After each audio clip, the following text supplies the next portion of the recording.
Hello and welcome back to the channel, where today I don't really have anything to talk about or tell you, so I thought it'd be really fun to show you this Mandalorian video I made now 5 years ago, back in 2020, where I was talking about making my first Mandalorian kit. So I thought that might be funny to show you. Either way, have a look at this baby version of me. Don't cut yourself, don't cut yourself, don't cut yourself, don't cut... Ow! Hey, I'm Gav, and welcome back to the channel, where today we're doing something a little bit different. This kind of different. Hey! Listen! So, most of my videos are based around video games, but today I'm trying something a little bit different. We're going to talk about one of my other loves, which is cosplay. In this video I'm going to break down one of my most recent cosplays, stuff I get up to in costume, and as you probably saw from the intro, we're doing the Mandalorian today. So before I go into the costume, let's have some brief history about the Mandalorians. When I say brief, I mean very brief. Their history is long and in depth, and with all kinds of lore woven into it. I'm not going to get into that. Anyway, so the Mandalorians are a creed of people mainly hailing from the planet Mandalore in the Star Wars universe. They were a martial creed for many years, having a long old war with the Jedi, but by the time we come to them in episode 1, they're at a peaceful agreement, due to like a pacifist settlement. Then the Clone Wars happened, and things gets messy. There's a civil war, a death watch, Darth Maul's there, he's got a brother. Do you know what, just go watch the Clone Wars, it'll explain it way better than I can. Basically, they're a group with a strong code of honour and a strong identity, which is where the armour comes into it. So, I've always found the Mandalorians cool, because I mean, seriously, look at that armour, it's cool.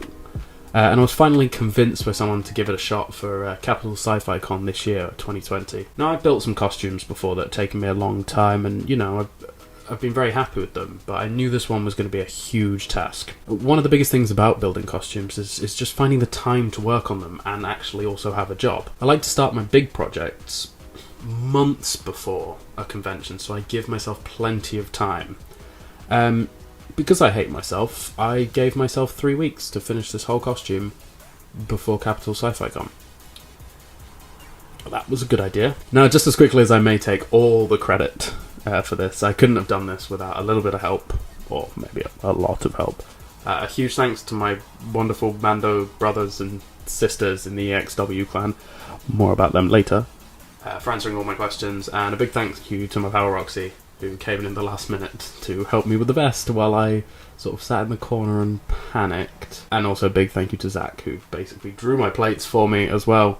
So, the armour. Let's get to the armour. It's all made out of a material called Foamex, which I have some here.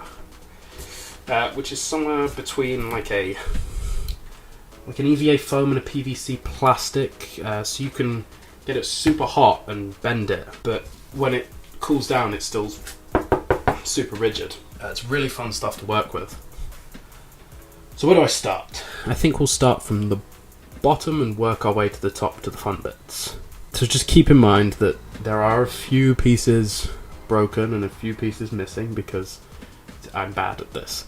But I will get it all repaired at some point and I'll have a full costume again. So probably the least interesting part. Start with the boots.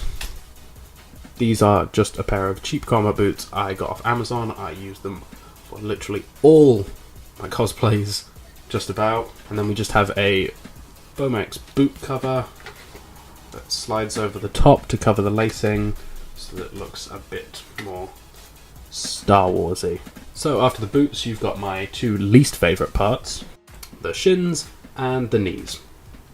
Again, these are just Foamex, a little bit of elastic around the back to keep them up. I hate these parts because as soon as you move, sit down, walk, doesn't matter what you're doing, as soon as any sort of movement happens, they just fall down. Absolutely, no matter what, will just fall down. So the first day of the convention for me included a lot of super glue. Then we've got the thigh pieces. Now these ones actually stay up because this loop system goes up onto your belts and then loops over to keep them up, along with also having straps to go around. They get also attached to the belts, which is also attached to the wonderful codpiece And this is basically just, it's like a big nappy. I just attach it around my waist, and that's all held together by the belts. I think I was wearing 3 belts over the weekend because I wanted a big chunky cummerbund look, but I couldn't find any fake leather, so I just used 3 brown belts stacked up on the top of each other. And then on those belts I had my very cool, I can never figure out which way this goes up and I always get it wrong. I've got our EXW Mando's clan sigil belt thing. These are super cool 3D printed belts. We've got them in a bunch of colours and everyone had them on at the weekend, which just made us look awesome and cool, and you can see this in the pictures. It looks awesome. It's just great. Almost forgot. Holster. Funnily enough, I forgot now because I forgot before the convention. I forgot to make myself a holster before the convention for my blaster, so I kind of just used my Han Solo one. If you see in the pictures, it looks like the holster section of a Han Solo belt. That's because it is. And I didn't even have time to attach it to things. It's just stuffed into the belt. It kind of looks good, but, you know, it was very dangerously close to falling off all day. While we're talking about holsters, let's talk about my blaster, which, as you can see, may have taken a little bit of a beating during the weekend as the paint's coming off. Lesson number 1 about painting props. Seal your props. Just seal them, clear coat them, because otherwise you end up like me and all your paint's coming off. This is a Kira Nerf blaster from Solo that I just sanded all the logos off, painted black, did a little bit of silver weathering and put a hand wrap on. Took me genuinely half an hour. Great little fun thing to do, and it's actually still functional as a Nerf blaster, which is quite fun. Right, I'll talk about the chest piece and the bucket and the fun stuff in a minute. Just a quick note on the colour scheme of the whole kit. I spent a very long time not being able to pick a colour scheme for this kit. One of my favourite parts of costuming is weathering, so like taking something that's black and giving it a silver weathering to look like it's been chipped away, and I stupidly picked silver for this, so I couldn't really do a lot of weathering because apparently I hate myself. Actually, I kind of just picked these colours because I was running out of time. I was spending a little bit too much money putting this kit together, so I kind of just went with costume colours that I already had in the house. We ended up with silver and purple, which I think is unique, but if I could do it again, I would change the colour. So apart from the bucket, the next bit is the bit that most people will see a lot of, which is your chest and chest plates and shoulder plates. And oh my lord, this was the bane of my existence.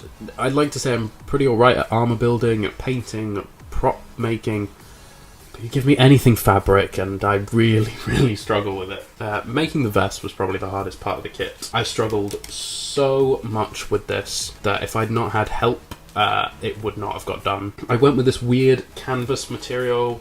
If I could do this kit again, I would 100% use like a faux leather or something like that. So basically it's just a vest that connects at the sides, like that. All super glued and velcroed together, and then all the plates are also velcroed together just in case I want to use the plates again for another kit. And then underneath the shoulders we have more velcro, and that's where the shoulder bells attach to. We squash them down and then we hope that they stay for the rest of the day. Right, gauntlets. Most Mandos 3D print their gauntlets and can add all these cool bits on to design them and look really nice and tidy and neat.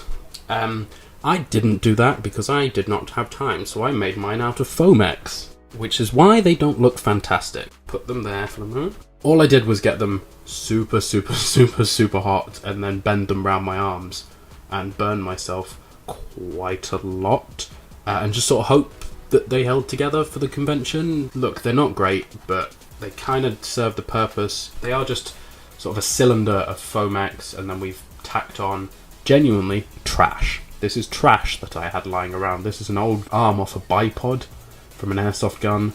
That is just a bit of Foamex with some Mandoa on it. This is a switch from an LED light, and this is literally just a piece of EVA foam. Because I did such a bad job with the gauntlets, I wanted to spice them up a little bit, so for the other one, we added this fancy LED panel, which is literally, and I didn't know these were a thing, an LED name tag that you can program on the computer. So I did that, made it a little housing to go in. It sort of stays just friction fit.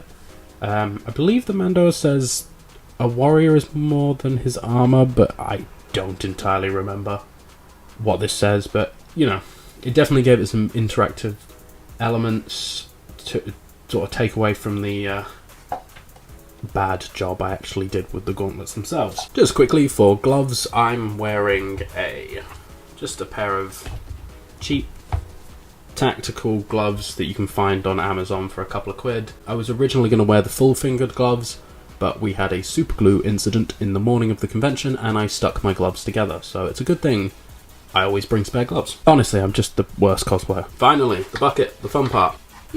In an ideal world where I didn't start this costume so late, I could have commissioned a wonderful, lovely bucket from one of the EXW guys who do a great job. They're like 3D printing machines. But instead I had to panic and find someone that had a pre-printed bucket that I could just buy. And I ended up with this one. It needed some sanding and cleaning and filling. Clean up some of the print lines, a couple of coats of paint, and voila, finished. I don't think it looks that bad. There are still some print lines on it, a few chips and bits in here in places. It's not perfect, and it is a little bit large. It also came with the reflective visor already in it. I think if I did a new helmet, I would take that out. I'm not its biggest fan. So inside the bucket, I've taken most of the stuff out so I could show it, but usually a lot of this stuff is inside the helmet. Firstly, I have a lot of padding in there because it stops me looking like a bobblehead, and also it just makes my life a little bit comfier in there. To remember, when you've got all this Mando kit on, your boots, trousers, your jumpsuit, whatever you're wearing under your jumpsuit, it gets quite warm. And then you seal yourself in with a helmet, you start to sweat quite a lot, and then you end up fogging up your helmet, and then you can't see, and then you accidentally knee a child in the face. We've all done it. So you need to come up with a way to sort of keep yourself cool in there. And what I went for, as a lot of the guys do, is these tiny little fans. These are basically like small PC fans. Mine has a speed dial, and then on the end it's just a USB. There are different ways to do it. Some of the guys don't have the USB on the end, they've wired them up to batteries themselves. So basically underneath my helmet we have a small slit. It's a tiny gap, you'd never notice it really, but then I mount my fan underneath that slit and it sucks in cold air to keep my visor cool, to keep me cool with the balaclava on and everything, and then right at the back of my head is where I mount my lovely pink battery pack. It's got its Velcro on there, it just mounts to the back of my head. It's not too hot, and also it just means I can keep the fan going all day, no questions asked. In fact, I don't even think I charged this. I think it lasted 2 days. The only problem is, because it weighs quite a lot, I'd take my bucket off and it would just fall straight out.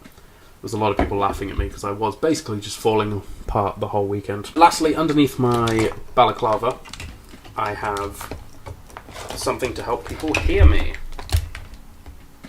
So I have this little microphone set up. I just slip it on underneath the balaclava and it stays on me all day. It is literally just a tiny microphone that I can bend to my face. Just put it sort of about here, here, or here, because you don't want it on your lips, because then people can hear you. And then it goes to this small speaker pack down, clipped on my belt, usually in one of my pouches, and it just means people can hear me through the bucket and I'm not so muffled. The only downside is that I still can't hear people when I have the bucket on, so we'll need to work on something to make sure that I can hear people, because people will just be talking at me and I have no idea what's going on at all. So all of that kit goes on. I've got a black jumpsuit on underneath that. Yes, it is warm, yes it is uncomfortable, but I absolutely love wearing it. So that's pretty much it for the kit. It's my first time building one and I'm super happy with how it turned out, and I absolutely loved wearing it to a con, because as all costumes, you wear it to the con for the first time, a lot of it falls apart, but that's where you learn what you need to improve on it. Anyway, if your costume didn't fall apart at a con, did you actually go to a con? So obviously suiting up as a Mando is super cool, but it's made even cooler by the group of people that get together and do it. I wore this to Capital Sci-Fi Con this year, 2020, which was also the first outing of the clan I get to be a part of, with the Exiled Warriors clan. That probably made my experience 100 times better. It's the nicest, most supporting group of people you'll ever meet, who are all putting in their free time and stuff together for the enjoyment of people and for a great cause with Chaz. It's a group of people that get together to dress up as something that they love doing, with none of the politics of screen accuracy or meeting high standards. It's all just about having fun, and that's what cosplay is really about. I'm looking forward to so many more Mandalorian outings with them. It genuinely was one of the most fun weekends I've ever had, and having a big group of us together like this just looks awesome. So a big shout out to the XW Mandos. They helped me put my kit together. They were lovely on the day. Everyone looked fantastic. I've got a lot to learn from a lot of them. There are some of the most amazing 3D printers, prop builders. We had a full table of props just printed by the guys there, and everything just looks amazing. And they're a great bunch of people. I'll put their Facebook group down. If you're based around us and you want to go make a set of Mandalorian armor, happy to help. So that'll do it for the video. I have to go clean up the mess I've just made. If you like the video, feel free to drop us a subscribe or drop a like, it all helps. As well as YouTube, I'm streaming over on Twitch at twitch.tv/minimal effort required. And finally, I'm going to pop some links in the description to Chaz and Capital Sci-Fi Con. Please go check them out. Chaz is a wonderful cause to support, and the work that Keith has been doing with Capital Sci-Fi Con is just amazing and fantastic and all that. So please go check them out. But until then, I will see you next time.